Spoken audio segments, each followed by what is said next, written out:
To the CNBC Africa debate, coming to you live from the JSE Limited in Johannesburg, South Africa. Now, with the World Economic Forum annual meeting 2017 having just taken place last week in Davos, Switzerland, we bring you first-hand insights from a panel who attended this exclusive event. I'm joined by Mike Brown, Nedbank CEO, Nyembezi-Heita, the chairman of the JSE Limited, Siyabonga Gama, CEO of Transnet, and by Zamantungwa Khumalo, who is World Economic Forum Global Shaper and Executive Producer at Power FM. Thank you so much for joining us. Morning. Let's start, Mike, getting a perspective of what it was like to be part of the World Economic Forum delegation for South Africa 2017 versus 2016. So first, if I start coughing and choking somewhere while I'm talking, it is proof that I've just come back from minus 20 degrees at some stage. But I think certainly for a Team South Africa point of view, 2017 was incomparable to 2016. If you just start out by looking at where were some key financial markets a year ago today. A year ago, we were sitting with the rand at about 16.60 to the dollar. The long bond rate was about 9.60. And if you look at something called, which us bankers look at, 5-year credit default swap spreads, which is really the insurance on a sovereign default in South Africa, that was at about 3.5%. So we were in a Davos environment where we just had significant energy shortages in our country, and financial markets were telling us there's an imminent downgrade, and we'd just been through the challenges of Nedbank in December. So a year ago was probably the toughest Davos I've been to as a South African. If we roll forward now, you know, I really do think we've had a significant year of business, government and Labour working together to try and say, it's not your fault, it's not my fault, but how collectively do we improve the South African economy? I come straight to those three numbers again. The rand today, maybe it's 13.20, 13.30, something like that. The long bond rate is 1% lower at 8.60, and the credit default swap spreads yesterday were at 2.05. All of those saying a ratings downgrade is not imminent. So I think as a country working together in 2016, we proved resilience, and that put us in much better stead this year. Nku, were you proud to be South African on that global stage? Well, look, I think one is proud to be South African at any level, on any stage. What struck me, though, just leading on from what Mike has outlined, is how almost invisible Africa as a continent generally was in this particular Davos, and South Africa as a part to that. I know that we think of ourselves as South Africa, but actually when you're at Davos, you're just Africa. You're just part of Africa, and nobody is going to get on a plane and go 10 hours just for South Africa, or indeed put us on the agenda outside of the rest of the continent. So I suppose because of the inward shift in focus caused by global events that we all know about, the Trump election, Brexit, developed market focus was all the rage in Davos. And if you just think 2 years, 3 years ago, Africa was hot. And I remember the one Davos where Nigeria had just been named the largest economy on the African continent. Their president came out, they had a large delegation, and Africa was strutting, quite frankly. So the narrative about Africa rising, I think we embodied when you looked at South Africa and Nigeria combined at that particular Davos. This time, a fraction of that kind of attention and focus, and certainly the Nigerian delegation was very, very small. Ours was still big. The whole African delegation was very, non-existent, very small. Yeah. So the delegations were small. The number of sessions that we garnered focusing on the African continent were minuscule in comparison to what we've had before. I must just add that Asia also didn't get such a look in. China, clearly a big issue because the president came to speak and had a really well-received speech. But if you look at the number of sessions devoted to China, again, came down from previous Davos meetings. But more tellingly, I think, the conversations you have with people in the corridors where before you'd say you're from South Africa and the eyes light out, they want to ask you questions. This time it's like, yeah, we hear there's an election. When is it? And then they're off onto something else. So actually, we have to work a lot harder on some of the core things that people look at in the continent for them to rekindle that interest. I still just want to go around the panel and get your thoughts on being a South African. Obviously, you know, the global issues, Nku, that you've put on the table taking center stage. But Siya, one marked difference with the South African delegation 2017 versus 2016 was that we went under the leadership of South African Deputy President Cyril Ramaphosa. Did we capitalize on that leadership? Of course, 2016, we were led by South African President Jacob Zuma. Yeah, no, I mean, I got a sense, the good thing about South Africa is that we brand ourselves when we're there. So even if the delegations are small, when people see the South African scarf, you hear people, South Africa, South Africa. So I think that's good. The debate and I think the nuance was slightly different. It was a different narrative, obviously, this year. We come into the global stage against what globally everybody believes is a stagnant economic growth. So everybody has been looking at what kind of solutions should we come up with, because clearly just fiscal and monetary policy alone have shown and demonstrated that they are not enough in terms of dealing with the issues of the world. And I think we began to say there is a new ecosystem that needs to be developed and new structural adjustments that need to take shape, which include monetary policy normalization, include fiscal interventions, but we need to begin to say, how do we create inclusive growth? How do we make sure that everybody that is out there in the world actually participates in economic growth? I think part of the key issues have been to say, while there are difficulties, we can also say that honey melons grow from bitter vines. We can also say that sweet dates come from thorns and thistles. So it's really an era of saying, how do we create hope? And I think as Team South Africa, what we were doing was to say, there's hope. We have a 9-point plan. Was the team energized by Deputy President Cyril Ramaphosa? The team was definitely energized. I think, I mean, it was the same energy flowing through even from 2016. But in 2016, I think we were slightly down because of the imminent ratings downgrade. Issues that Micah alluded but to now, we, having come out of those discussions, we're beginning to say, how do we prepare for March to June, when the rating agencies are going to come back again. I think our narrative is saying business, labor, as well as government. They're working together. All of the social partners have got a common compact in terms of where we'd like to take South Africa. So we're presenting a united front as Team South Africa. I'm going to join you on losing my voice. At least you've got the real thing. We have all been traveling 10 hours to Switzerland, a week in the snow and back. Zamantungwa, let me bring you in here because I think your voice is incredibly important. Now, Zamantungwa is a World Economic Forum global shaper, and these are hubs of young people that are the next generation leaders. And it's incredibly important to hear the youth and how they want to see responsible and responsive leadership coming to fruition. That was one of the overriding themes at the World Economic Forum this year. And congratulations to Zamantungwa because she won the World Economic Forum global essay on responsible and responsive leadership.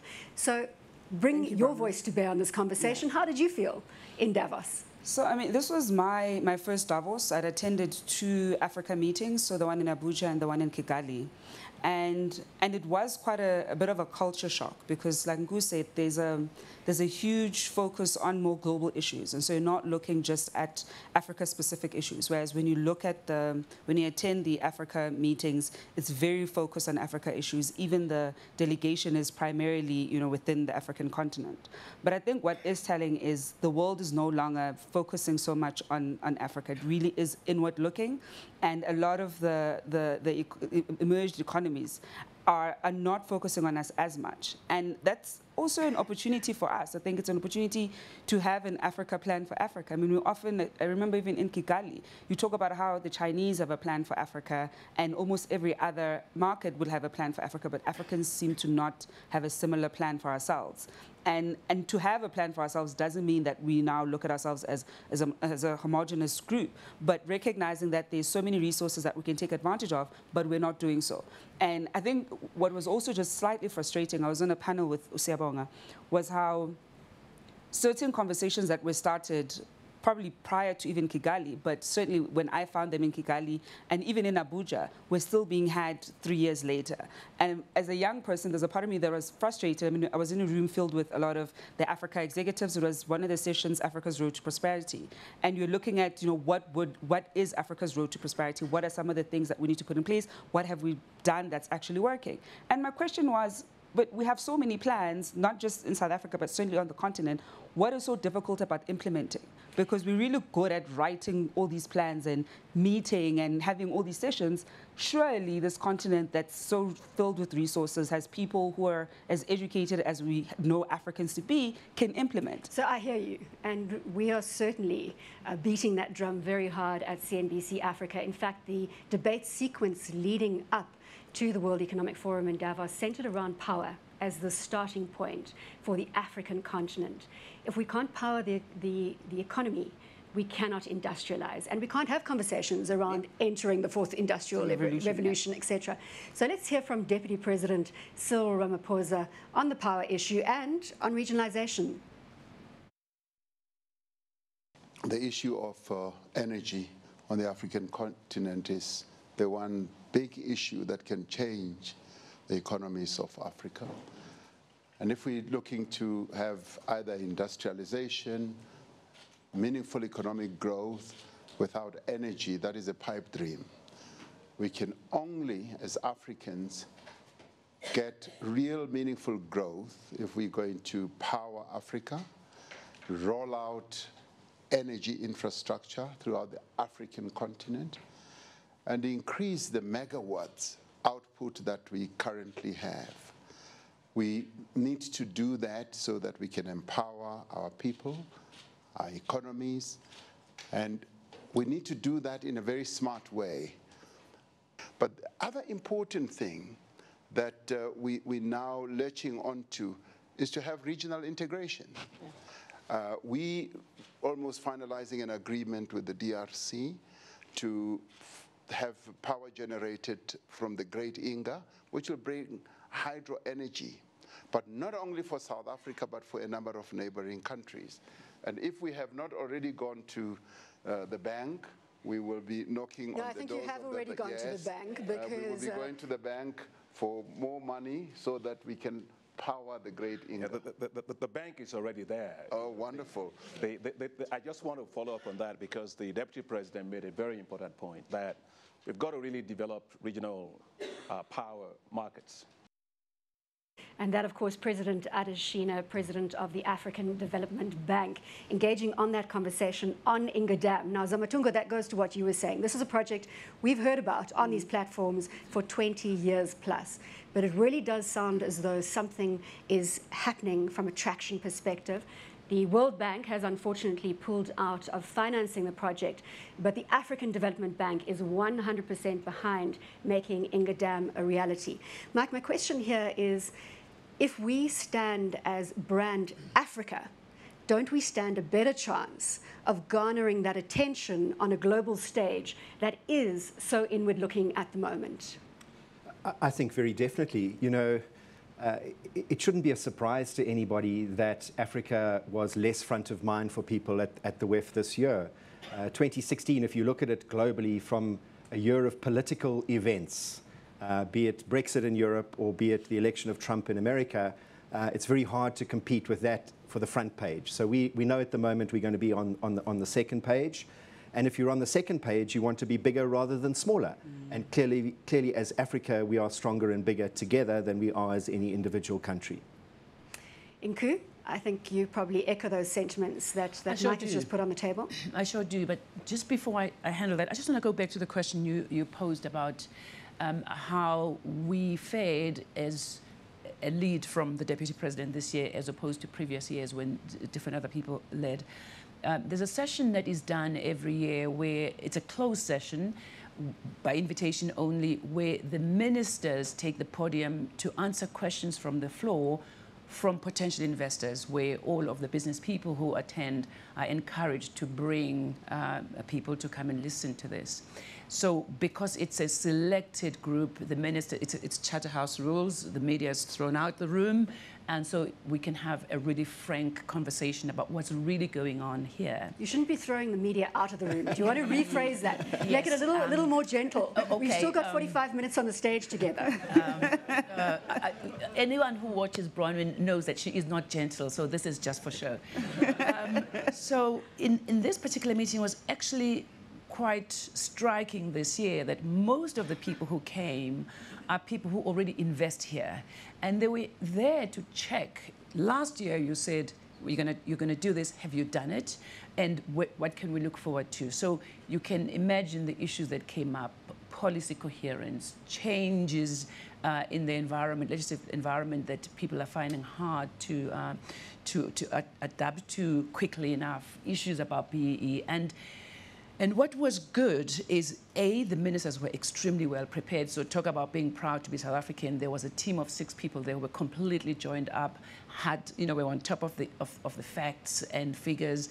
And the Deputy President was very nimble in working through the agendas that came through. So I think that was, for me, a very, very big change from what I'd seen before, that we were ready with real, tangible improvements, not just the 9-point plan. Mm-hmm. We could say, we talked about the labor issues. Here's what we've done. We're well on the way to agreeing a national minimum wage. We're talking about strike ballots between labor employers. And by the way, there was a labor representative in the room who could have gainsaid that if it was in fact incorrect. So I think we are starting to move to far more tangible outcomes, even on integration. Mm-hmm. One of the ministers could talk about the progress that's being made with ECOWAS and SACU in combining those two, but also be quite frank that the integration continent-wide, the FTA for Africa, will be slower because it's more difficult, the issues are more complex. So we're starting to go down a road that says, yes, we've committed these things and here's how we're tracking to them. On the power one that you led, same thing, very, very tangible things that people are doing in that regard. So I think we're making some progress. And I want to pick up on the power issue because South Africa's renewable program is being heralded as world-class. And certainly if we're looking for visible, tangible, impactful projects, the Independent Power Producer Program is something that we need to celebrate. Again, let's hear from South African Deputy President Cyril Ramaphosa, and also on private and public sector working together. In the past, we've just relied on governments to power our various countries, and we now need to start looking at how we can bring in the private sector to partner with government, but also how we can bring in the private sector itself to do it on an independent basis. We have seen from South Africa how effective it is to bring in the private sector to set up independent power generation. And we've been able to attract up to 194 billion rand, which would be about $15 billion, in investments, meaningful investments that has brought about more than 2,500 megawatts of power. And we're looking to doing more and more of that. And when the private sector is given the opportunity to generate power independently, they grab the opportunity because they can raise the funding. They can, through their various networks, bring about technologies. And we've done it effectively in South Africa, particularly on renewable energy. And this, I believe, is the future for Africa because it's much cheaper. We can go for hydro, we can go for wind, and we can go for solar. And that is what we've done in South Africa, and we've realized great benefits, and we're now going to be moving to other generations. Siya, before I come to you, I'm going to bring Mike back in here because the other global focus point at the World Economic Forum was climate change. And we were right in the sweet spot with this world-class renewable program. Mike, I saw you attending a number of those climate-aligned sessions. So for sure, the guys in Nedbank CIB would kill me if I didn't put a punt in here for the renewable energy program that we've been part of as Nedbank. I think the Deputy President said it. You know, right now, I think the country's connected more than 2,000 megawatts. This is a 6,000 megawatt program, and it really is a flagship of how business and government can work together, with government providing a framework, in other words, the rules that everybody needs to play within, and then business becoming increasingly competitive as these various rounds of renewable energy have rolled out. The prices have come down and down and down. And certainly for our business, if you just take Nedbank, we must have financed somewhere between 30 and 40 billion rands worth of renewable energy. And when I went to some of those sessions there, I think what was really interesting, the one session I went to, there's some really great graphics on places in the world, and if temperatures rise by X, you know, are you going to lose your cities? And certainly there are many great cities in the world. We're talking about Florida, we're talking about London, we are talking about well-known developed world cities going underwater, just to give you a little bit of perspective about this. Don't hold back. The imagery is important here. And to keep a South African context, you can go and play with Durban and Cape Town too if you want to. So you can see exactly what happens. If we go above 2 degrees, this is what we think happens to water levels.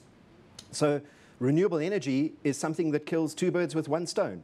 It's helping the energy problem on the one hand and resolving a climate change issue on the other hand. And factually today, in more than 100 countries in the world, renewable energy is now the cheapest source of new generation. Specifically on the solar side.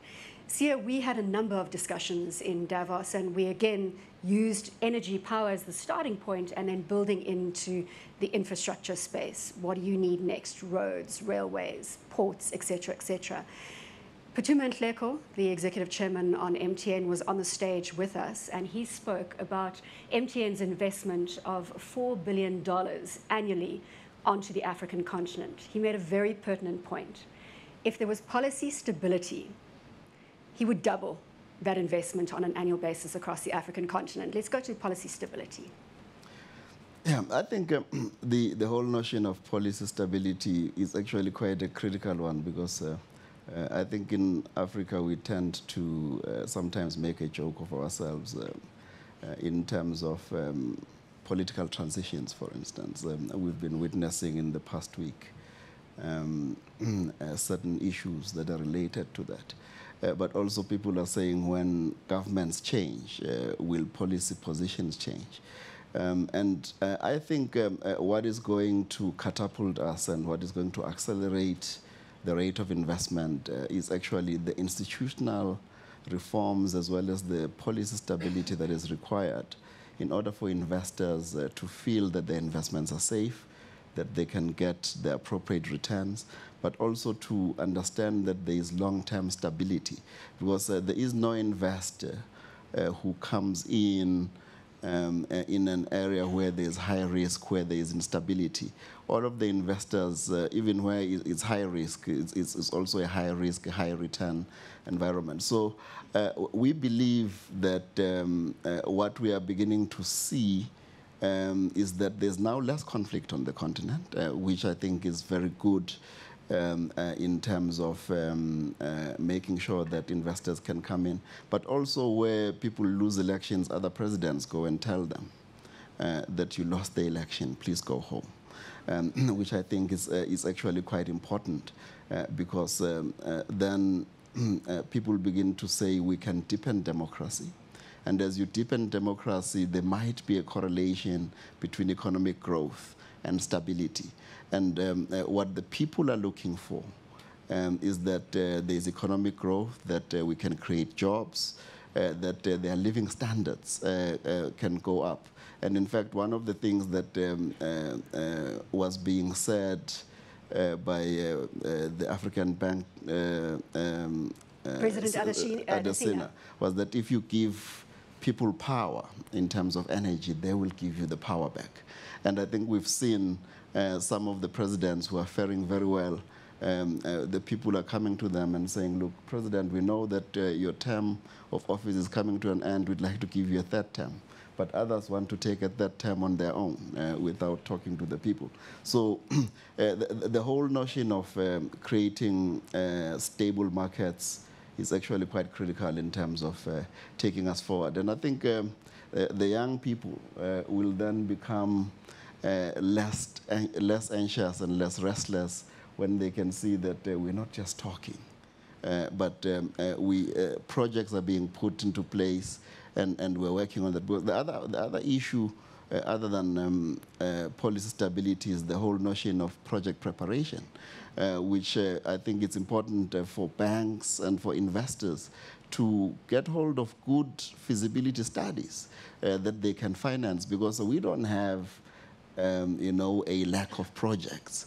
We don't have a lack of funding on the continent. What we need is more consensus in terms of what needs to be done. There's also, from a regional integration perspective... I'm going to interrupt here because I want to bring us to a pertinent point, an interaction between Deputy President Cyril Ramaphosa and Aliko Dangote, President and CEO of Dangote Industries, probably Africa's most famous industrialist. Let's have a look on this point of public and private sector. I think the private sector at times, they tend to sit on their laurels and don't go forward to government on an unsolicited basis with really innovative and winning ideas. That's true. And my challenge would be, if you're in the private sector, go to government with really great ideas, innovative, smart ideas, put them on the table, and if they're not acceptable, bring in another one and another one until you win, because that's how governments work. So you don't win at the same first take. Yes, so, it's very difficult. Right to respond. Right to respond. You know, with us as entrepreneurs, you have hundreds of things that you want to do. Yes. We've taken a lot of things where you've taken them, the government says, okay, fine. They have lots of documents sitting there without them even checking. yes.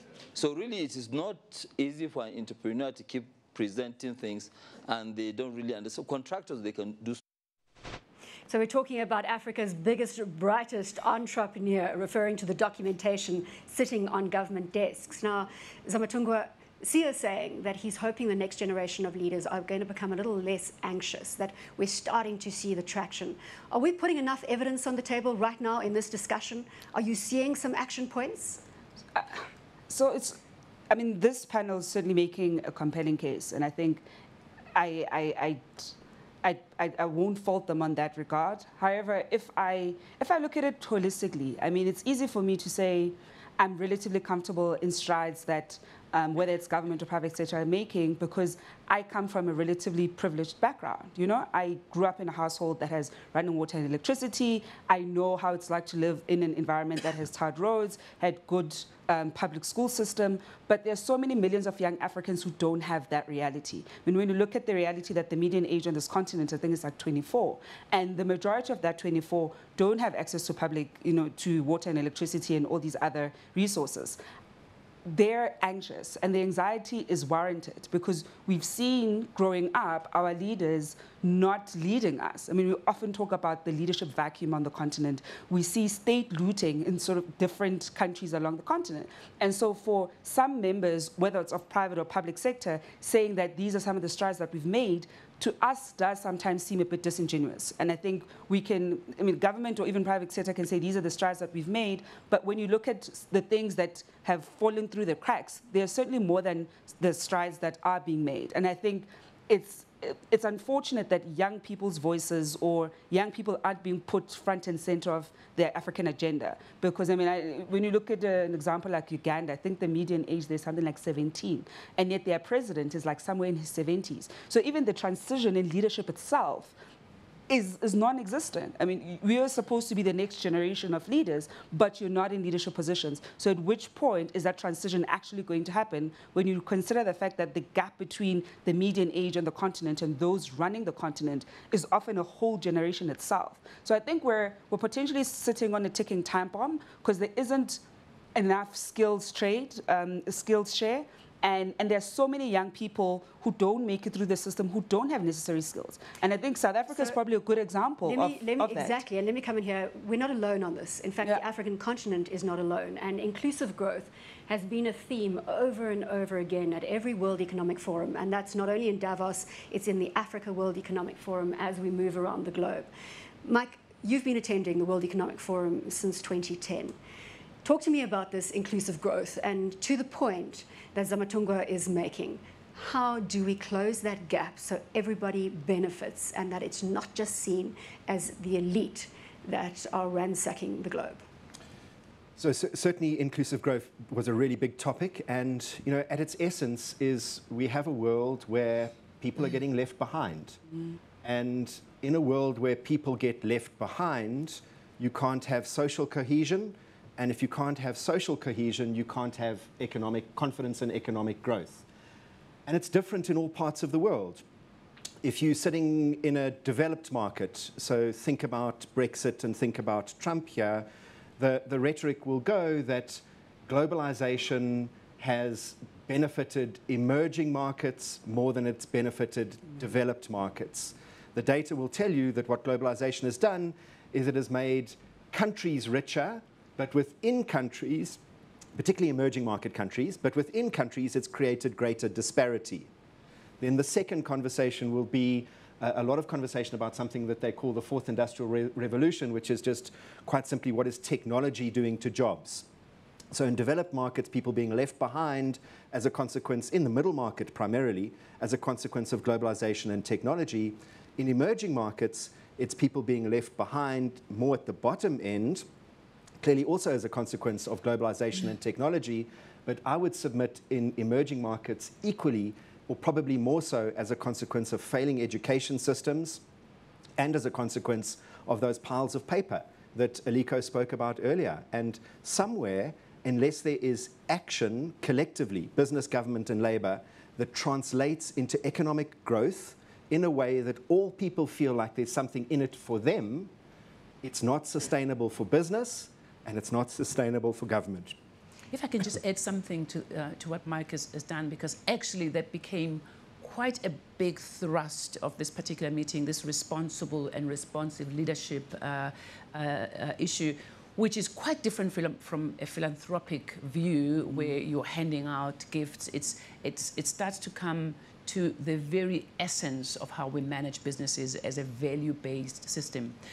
But if one accepts that part of the ructions that the Northern Hemisphere is going through is a response by people who feel that they've been losers in the globalization era, then as business, we better be making sure that we don't, in a few years' time, now get the rewards from people who feel that they are losers in the industrialization or fourth industrialization era, because that is a real fear that today technology is going to be decimating jobs, not necessarily at the bottom. This is what people think about. That was the last wave. The last wave was far more about manufacturing and production systems. This one will decimate jobs in the middle to upper professionals, where in fact artificial intelligence starts to be deployed to do things that today are done by compliance officers, contracts people, lawyers, etc. So there was a real sense that in fact where we are is not necessarily a good place to start seeing this inclusive growth, and if business doesn't do anything real, something real quickly, we could then start to reap a harvest we don't really want. And very helpfully, the Edelman Barometer came out and said we are trusted less than we've ever been trusted before. So it made this quite a sharp debate.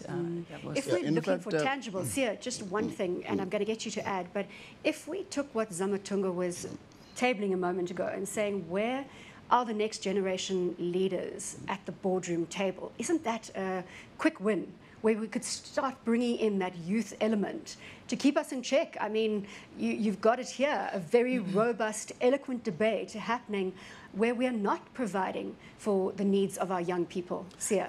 In fact, I think the conundrum is around the stagnant economic growth, growing inequality, and the fact that demographics in terms of population growth continue. And how do you share this? And therefore, the notion of inclusive growth becomes critical so that you don't polarize societies. You need to, I mean, South Africa, we in June, we're going to be introducing about 1.1 million internships so that we can bring the youth in, because it's important that we create that intergenerational leadership as well, but also we create hope for the people to participate in the economy, because all of the things that you see, social unrest, the notion of anti-globalization in the developed world, is really around participation in the economy. And therefore, that's why we're saying you need a new ecosystem that goes beyond the traditional things that we have done, so that we can make sure that everybody gets included. Because I think what everybody is looking for is hope. And therefore, how do we accelerate things amid the fact that we have stagnant economic growth? Talk to me about this new ecosystem as you would see it happening. You've got Nedbank, you've got the JSE, you've got Transnet, you've got the best and brightest in the private sector, public sector in South Africa. So something that's been keeping me awake at night is, I mean, we often talk about, when we look at inclusive growth, how do you sort of pull people at the bottom end to come to the middle? Those who are in the middle certainly want to be slightly higher up. And there's a thing in my head that's going, instead of perhaps trying to challenge the status quo and seeing how we can lift other people up, it is that time where we sort of reimagine a new status quo. What does a more equitable world look like? What does a more just world look like? Because certainly where we are now is not sustainable, and I think last year's events have shown us this. I don't quite know what a new world looks like, because it doesn't look like the top 1% earning enough for like the bottom 50% or whatever the case is. That isn't it. And the new world doesn't look like the middle class aspiring to upper middle class, or those who sort of run the world saying how many millions can we lift out of poverty. Because when you try to reimagine a new status quo, and it sounds slightly esoteric or like pie in the sky, but what we've been doing thus far is failing, and it's not sustainable. I mean, I often make an example of here in South Africa, how if you live in Diepsloot, you aspire to, for example, live in Fourways. If you're in Fourways, you want to live in Stain City, except you don't recognize the fact that the people who are guarding your homes in Stain City are the guys living in Diepsloot. Your helper lives in Diepsloot, and there are not going to be enough of you Stain City folk to maintain that status quo. There's going to be more Diepsloot people, and so you need to come up with a new system that ensures that Diepsloot people feel empowered and they feel part of whatever the world order is. Because the reality, not just in South Africa, but certainly the world over, is that there are going to be more of them than there are of us. It is the world over. And the reason why we are having this conversation and going to pains to set it out in detail is that globally, this is what everybody is struggling with. Nobody knows what the new world order is going to look at or going to look like. I mean, just look at the trends that we're seeing from a global leadership perspective. Deglobalization, everybody focusing on their national interests, saying we don't want this connectivity. We've got walls going up. We've got populism taking over. So this is a new world, and it comes back to responsible and responsive leadership as the world is changing. We're certainly not going to get the answers on this stage, but I want to throw forward to a couple of other elements in Davos, because artificial intelligence was amazing in terms of the technologies that are being displayed and how artificial intelligence is going to have to be integrated into the boardroom. Mike? Yeah, I think certainly for me, if I think about the 7 years of Davoses that I've been going to, certainly the first couple of years, there were overwhelming sessions on banks, banking, the soundness of banks, banking regulation, how much capital banks need to have, what liquidity rules banks, all of those sessions absolutely full. It was quite interesting now. I think I could only find one session that had anything to do with that, and it was half empty. So it seems that certainly in financial services, the world has moved on a bit from safety and soundness to what do we really need to do now in the data and intelligence space to provide a much more exciting and better customer service, and how do we do that? And so I think perhaps that's you're going to be left alone to actually get on with the business now. Yeah, and not for a minute do I think that the rules that have been put in place are not appropriate, but it does seem that the pendulum of ever more rules may have at least stopped. If we take our business, for example, just in regulatory change, we must have 10 different programs that we're running. Total cost across all of those, 3.5 billion. How many people do we have working in that space? Around about 4,000. So there's a massive focus on the risk and regulation side of the business. And at the same time, the fintechs who don't have any of that are starting to overtake people. And maybe those playing fields are going to start to level a little bit. And I think that's hell of an exciting for financial services businesses, but also really exciting for our customers. Did the AI, artificial intelligence, capture your imagination? It was huge. It was huge. I did. So I think Davos, you try, at least I try to balance my time between these one-on-one meetings that we've been talking about and the sessions. And the sessions are extremely interesting, because if you have an interest in a topic, well, you're going to find the global expert at Davos giving that session. So I did quite a few artificial intelligence sessions. Now, I'm an engineer by background. When I was at engineering school long ago, where I don't even want to think back, we were already talking about artificial intelligence. And when I look at what people are talking about, qualitatively, I can't see the difference in terms of the academic underpinnings of it. But what has changed now is that we have the brute power in computing systems, we have the storage capability at a cheap price point, and we have these large data sets that you can mine to now start extracting these relationships. Now it means that artificial intelligence suddenly sits at the confluence point or convergence point of everything you can think about: natural language recognition, pattern recognition, pricing in complex systems such as insurance, commercial applications, all of it gravitate around, or at least artificial intelligence makes it all possible. And certainly, I think both Mike and I came back thinking, we'll have driverless cars before we die. I am convinced of it. It really is that advanced, some of the things that we were being shown that are being done in this area. And it's going to change lives in a way that we can ill imagine today, but it's going to be huge. There was an endless queue behind one robot in the artificial intelligence space that was a psychologist, an artificial intelligence psychologist. You linked up to it and it could ascertain your state of mind to the extent that it could tell you what your relationship status was. I think let's just stop there. I'm going to open, to the audience here. I Did you link up to a brain scan? Yeah, and so as I was going through at the loft, as I was going through this particular session, it was telling me how engaged I was in that particular part of the debate, what was my stress level, what level of excitement I was. I mean, it was just amazing. So I think for people who love technology, even just as an observer, it was a fun Davos from that point of view. And of course, you can also be chasing Forrest Whitaker. Matt Damon was there in full force. Shakira. So if you want those selfies with the celebrities, they're definitely there and they are visible. Let me open to the audience. We have this panel who has been to Davos and have braved that week in Switzerland in the cold. Any insights that you want to pull from this discussion? We do have roving mics. If we could deploy one here. Thank you, sir. Thank you. So much. Go ahead. Thank you, Bronwyn. Thank you, Nedbank and CNBC for hosting us. You know, I'm a rural boy, so to be in this situation with elites, it's nice to see how the other side lives. My name is Tulani Kanyile, and thank you for the feedback you've given us.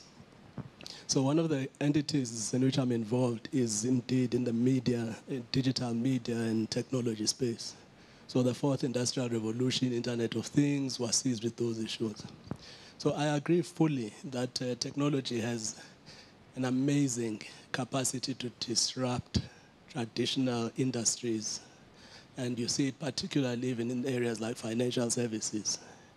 And so in that way, it has a huge ability to really foster wider economic participation. And that for all the challenges we have in the continent, but cellular telephony has gone like this. So there are massive opportunities there, I think. And my own sense is I'd really just say a couple of things. One is... I'm going to restrict you to the most important thing. Fine. I've got 15 minutes to the end. That's I want to fine. get another 4 comments in. Okay. The most critical for me is, you know, your artificial intelligence, robotech, all of these things are exciting. But I think we need to then frame, as Africans, through our own experience, frame the discussion such that there's a balance. So it is of benefit not only to elites, but that you are also then able to say artificial intelligence is a powerful means of supplementing rather than replacing human capability emotional views and humans who will see contextual things which artificial intelligence will not always see.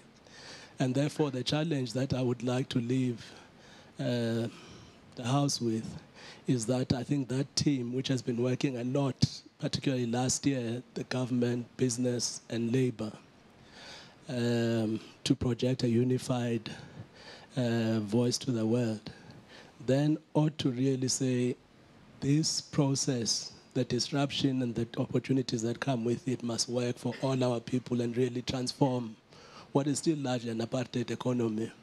And so for that, I hope then we can really look at the ways in which we support young people and startups, particularly. Thank you. Very valid point made. And I think just in terms of supporting the technology and the digital revolution is that focus on the STEM cells, science, technology, engineering, and maths, which needs to be at the forefront of education programs across Africa.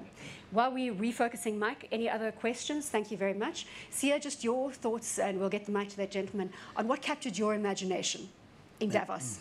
Look, the artificial intelligence and the digital age, the Internet of Things, the huge data, is quite important in terms of reimagining the possibilities of what can be. But also coming from Africa, I think there are still people on our continent who are in the second industrial revolution. There are people, there are people who have never experienced the Internet. There are villages that are outside of the global world. And as we look into all of this, we need to begin to say, how do we take everybody forward, knowing fully well that there's this different strata in terms of where different people are. And I think Thulani makes a valid point in terms of saying there needs to be balance. Because, for instance, in South Africa, we have an unemployment rate of 27%. So you need to engage those aspects that are useful to further our participation in the fourth industrial revolution, but also at the same time we need to look at how do we bring in more people into work. So those discussions are important. Go ahead, sir. My name is Clive Finn. Unfortunately, I couldn't attend the 2017 World Economic Forum in Davos, but I was there in 2015. I want to go to Usis Nku's issue around, we're not necessarily recognized, and this may sound trivial, but it's not.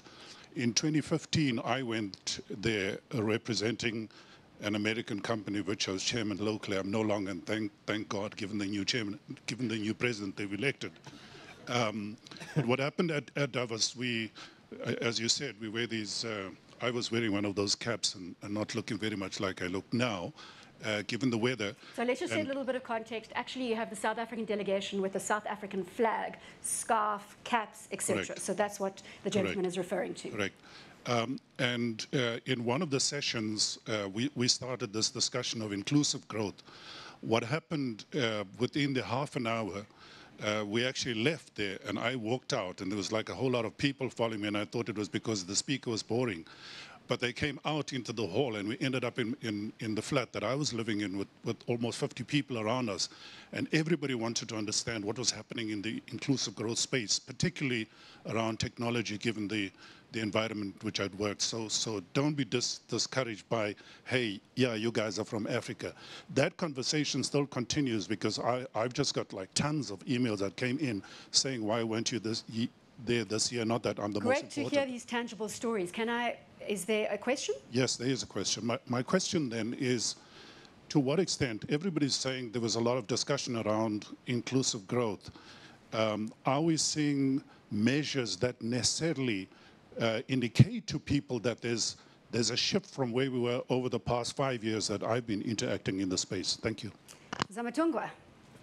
I mean, this would be my first Davos, so I don't think I'm the best placed person to see whether there's a shift. Probably Nku or Mike, who've kind of attended a couple of them. Let's pull it in. I mean, look, the stats are not working in our favor. Unemployment rates globally are ticking up. So I would say that if you just look at pure economics, the inclusive growth agenda is not being achieved.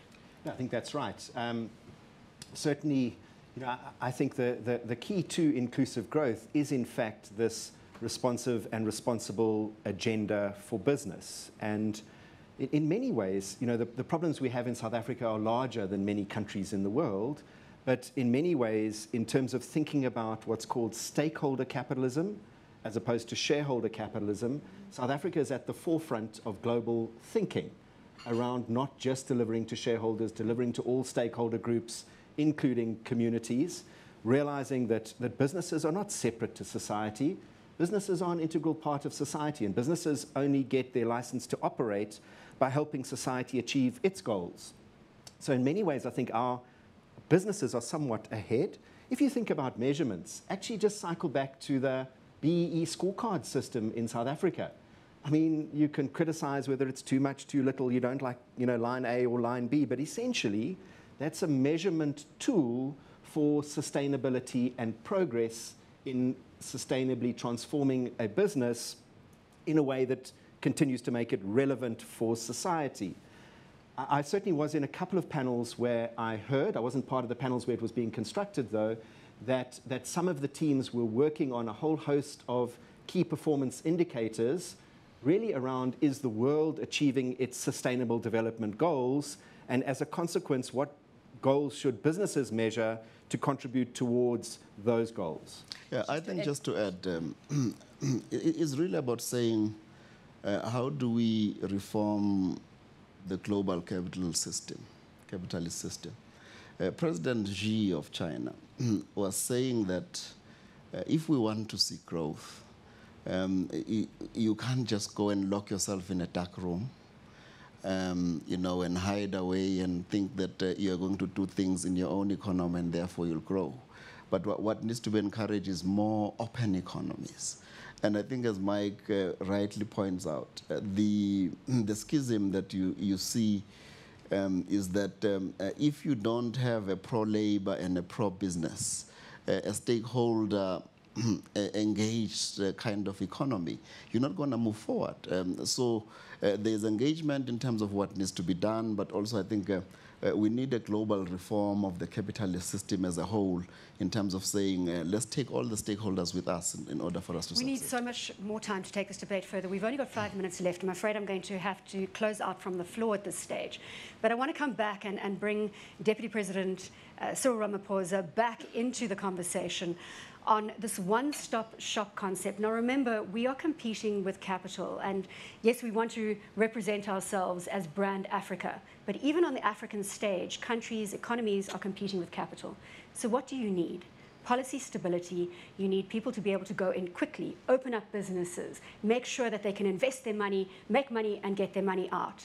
Let's hear where we are on this one-stop shop, bearing in mind that Kigali is one of the hottest contested areas for foreign capital on the African continent. It takes just 3 hours to open a business in Kigali today. So this is traction. We're moving forward. We've also set up a one-stop shop at the national level, and we're duplicating it now at the provincial level. At the provincial level, we've got those being set up. I've got Mr. Zigalala here, who is the MEC of Economic Affairs in KwaZulu-Natal. He has set one up, and it's working very well.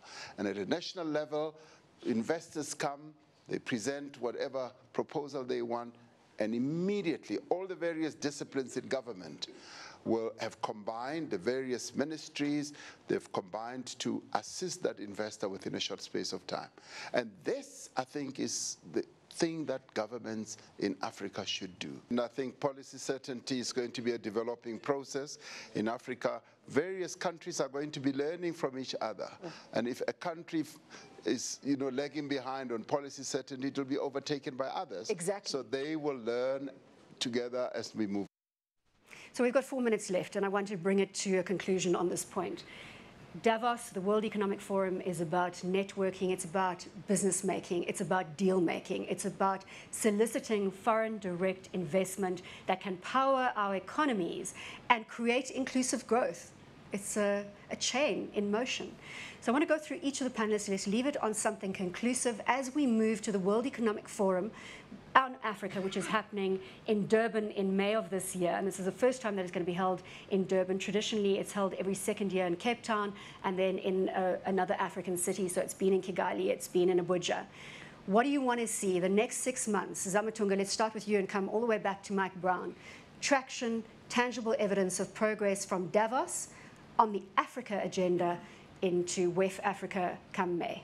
I think on the African agenda, I certainly want to see our leaders being more bullish in implementing and moving away from just merely talking about policies that they want to implement.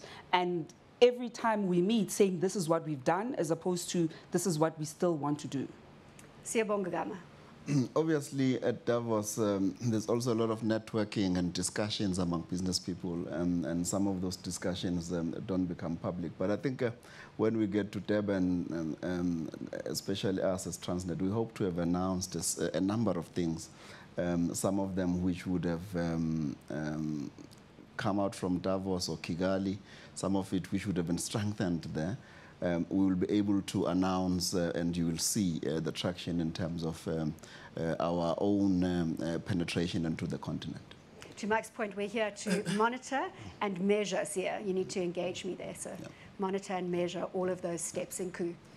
More than one person, foreign investor in our country, who spoke on the sidelines, said it's all very well for Team South Africa to come out here, attract foreign investors to come to your country, but when we do, we don't feel very welcome. Could you do something about this, please? So I'd really like, and I don't think it's a purely South African phenomenon. I would really like African governments, businesses, and stakeholders broadly to think very seriously about how we keep people here and make them ambassadors for others to come. Final word, Mike. I think just to build a little bit what Nku said, you know, confidence attracts capital, capital creates growth, and growth, we're all trying to create inclusive growth. So key to all of this is confidence. Our country does send out conflicting signals. We're a vibrant, youthful democracy, but on the one hand, we talk strongly about our renewable energy program, but then on the other hand, we're not signing some of the contracts now. Mm-hmm. On the one hand, we talk strongly about Invest South Africa, but on the other hand, we hear that some people who come aren't made to feel so welcome. So I think there's a big job of work to do to try and create more stability and confidence. And then maybe just to finish with, for many of the people listening in, you know, it's always quite easy to say, this is somebody else's problem. What's government doing? What's Labour doing? What's business doing? You've got the CEO forum. They've got to go and sort all of this stuff out. I just leave you with one thought. If it's not you, who else is going to do this? So every individual person in South Africa, be you in your own household, dealing with your helper, or be it in business, knowing the power of that business. What are you personally going to do to help inclusive growth in South Africa? And do it now. We can't afford to wait.